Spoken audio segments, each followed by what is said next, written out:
semoga dalam pandemi ini anak-anak tetap dalam keadaan sehat dan tetap mematuhi protokol kesehatan. Nah, pada pagi hari ini Bapak akan melanjutkan materi sosiologi, melanjutkan materi minggu kemarin, dan pada pagi hari ini kita akan belajar mengenai tentang masalah sosial. Nah, masalah sosial itu sesungguhnya merupakan akibat dari interaksi sosial antar individu dengan kelompok, dan antar kelompok. Dalam keadaan normal, interaksi sosial dapat menghasilkan integrasi. Namun, interaksi sosial juga dapat menghasilkan konflik. Nah, menurut Susilo Sukanto, mungkin anak-anak sudah mengetahui siapa sosok beliau.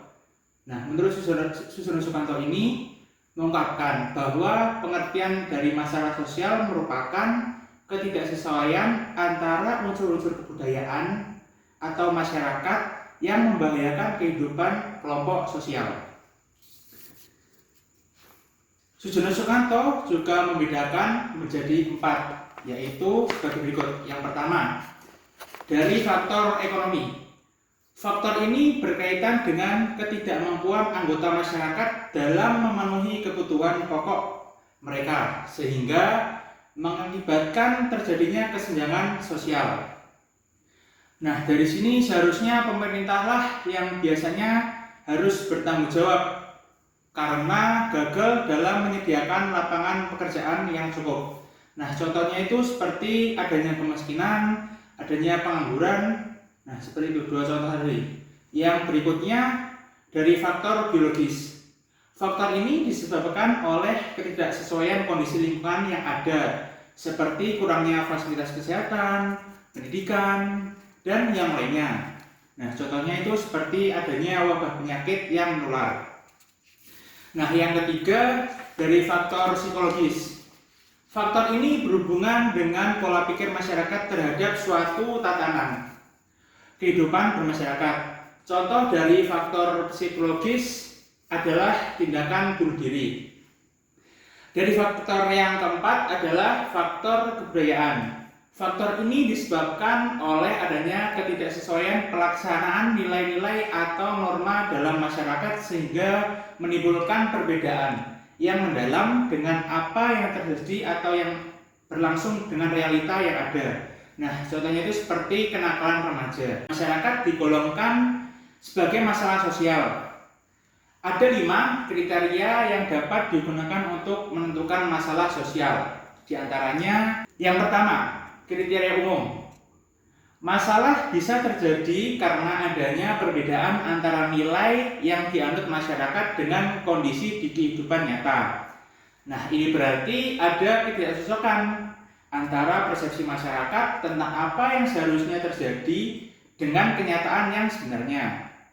Kriteria umum ini juga tidak bisa dipukul rata karena akan bergantung kepada nilai-nilai yang dianut oleh masyarakat setempat.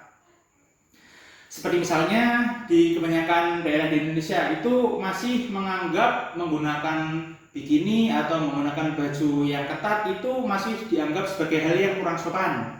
Tetapi berbeda, misal kita berada di Eropa atau di Australia, itu dianggap sebagai hal yang wajar. Yang berikutnya, yang kedua, sumber masalah sosial.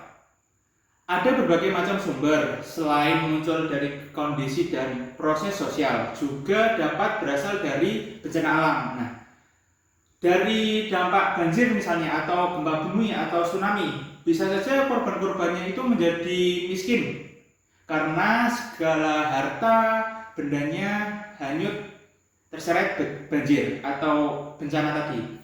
Kemiskinan ini yang merupakan salah satu masalah sosial.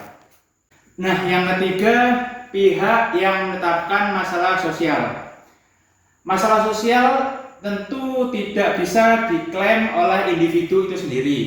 Harus ada pihak yang lain yang menetapkan. Seperti contohnya itu pihak-pihak tersebut adalah pemerintah, tokoh masyarakat, maupun organisasi sosial yang punya pengaruh besar.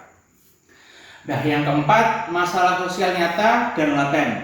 Masalah sosial nyata timbul karena ada tindakan yang melenceng dari norma dan nilai yang berlaku di masyarakat, dan masyarakat merasa yakin dapat mengatasinya.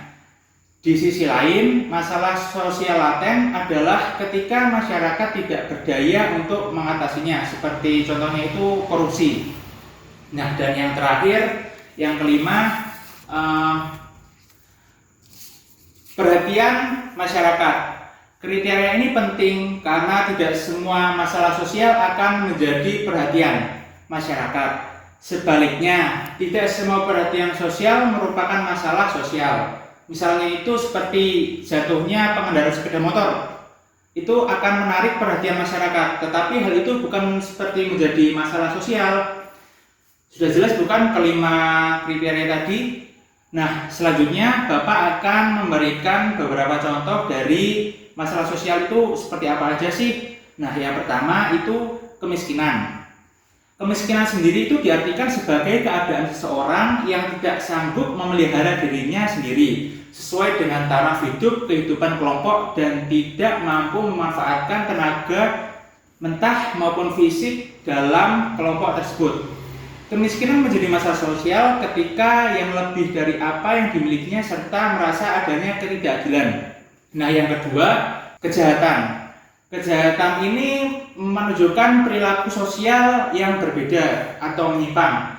Meskipun proses sosial yang dilalui sama, kejahatan terbentuk akibat adanya kekecewaan, konsepsi diri atau kompensasi, dan lain sebagainya. Nah, yang ketiga, disorganisasi keluarga. Organisasi keluarga itu merupakan perpecahan keluarga karena anggota-anggotanya gagal memenuhi kewajiban yang sesuai dengan peran yang ia laksanakan.